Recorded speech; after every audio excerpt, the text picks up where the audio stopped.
ꯑꯩꯈꯣꯏ ꯚꯦꯀꯦꯁꯟ ꯊꯥꯔꯦꯕ ꯍꯧꯖꯤꯛꯁꯦ ꯑꯗꯨꯅ ꯚꯦꯀꯦꯁꯟ ꯊꯥꯔꯕꯅꯤꯅ ꯑꯩꯈꯣꯏꯒꯤ ꯌꯨꯅꯤꯚꯔꯁꯤꯇꯤ ꯀꯦꯝꯄꯁ ꯃꯅꯨꯡꯅꯦ ꯁꯤꯁꯦ ꯑꯗꯣ ꯃꯤ ꯑꯝꯇ ꯎꯗ꯭ꯔꯦ ꯍꯧꯖꯤꯛ ꯂꯣꯏ ꯃꯌꯨꯝ ꯆꯠꯅꯈ꯭ꯔ ꯃꯥꯜꯂꯦ ꯍꯟꯗꯛꯇꯤ ꯑꯩ ꯚꯤꯗꯤꯑꯣ ꯇꯣꯏꯅ ꯁꯦꯝꯗ꯭ꯔꯦ ꯍꯟꯗꯛꯇꯤ ꯍꯟꯗꯛ ꯊꯥꯒꯤ ꯚꯤꯗꯤꯑꯣ ꯑꯃꯗ ꯉꯥꯏꯔꯝꯒꯤꯅꯤ ꯑꯩꯅ ꯊꯥꯒꯠꯄ ꯍꯟꯗꯛꯀꯤ ꯃꯇꯝ ꯈꯔ ꯆꯤꯜꯂꯨꯔꯦ ꯍꯧꯖꯤꯛ ꯃꯇꯝ ꯑꯃꯨꯛ ꯁꯪꯉꯦ ꯑꯗꯨꯅ ꯚꯤꯗꯤꯑꯣ ꯃꯌꯥꯝꯗ ꯃꯊꯪ ꯑꯃꯨꯛ ꯁꯤꯌꯔ ꯇꯧꯖꯔꯛꯑꯒꯦ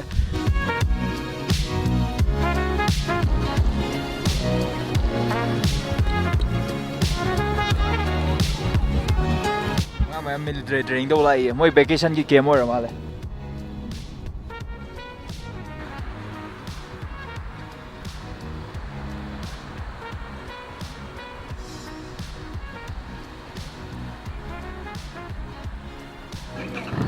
Partial on the logo.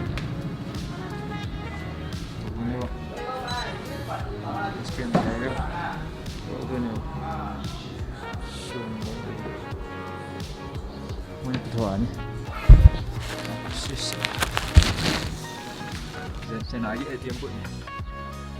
Ting, sudah lah. SBI ni pesa ambil tu kita tahu ni. Ting, ATM ni mana dah jalan lewat. Ada password number.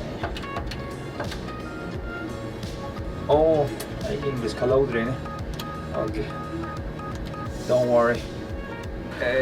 Sige sound je. Most satisfied sound ni. Kalau itu ni. Oh. Apa lagi? Hendak na, lagi Chinese card je. Sida deposit option tu ni. Moi ni ATM booth kuri mana na deposit tau ya ba yang ba. Bye bye. Mawong ta na namba restaurant na mahanggo ni si nauna. 这边就是人家的人工的出来了，过来的那个。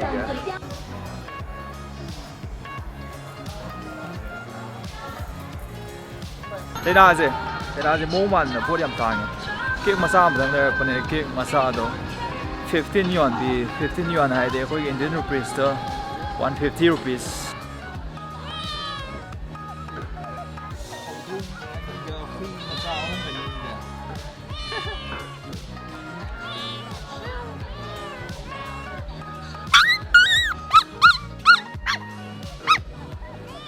truyền thống mình kìa.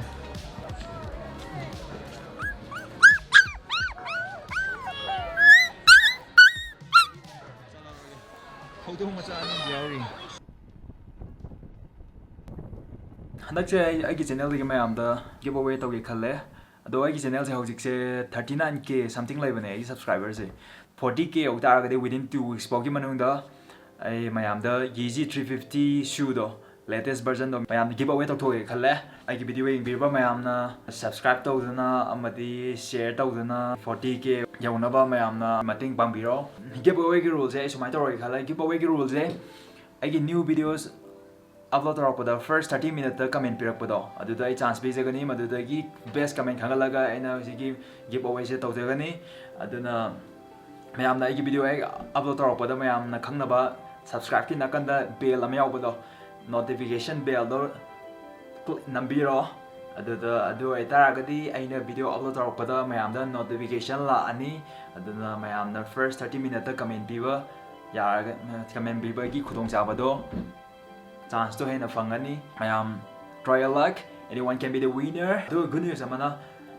ai within 2 weeks bogi manungda 40k of the tar so mayam da ina giveaway masam de soida tawjagani aduna mayam ninghana wa tawdana ai gi video je upload tawpaga mayam first 30 minutes comment bibiro adudagi ina best comment do khangalaga ina giveaway se tawrage aduga and result will be out after 2 weeks. So, mayam try lo into biro. Ado, ay usik video editor mine. Ado, sila video editor je. Ay na sinay wa software je Final Cut Pro ko be. Ado na mayam try to biro. Anyone can be the winner. Ado na nga sige di. Thank you for watching my video. See you soon again. Bye. What's there? Is it? Machimana ko male.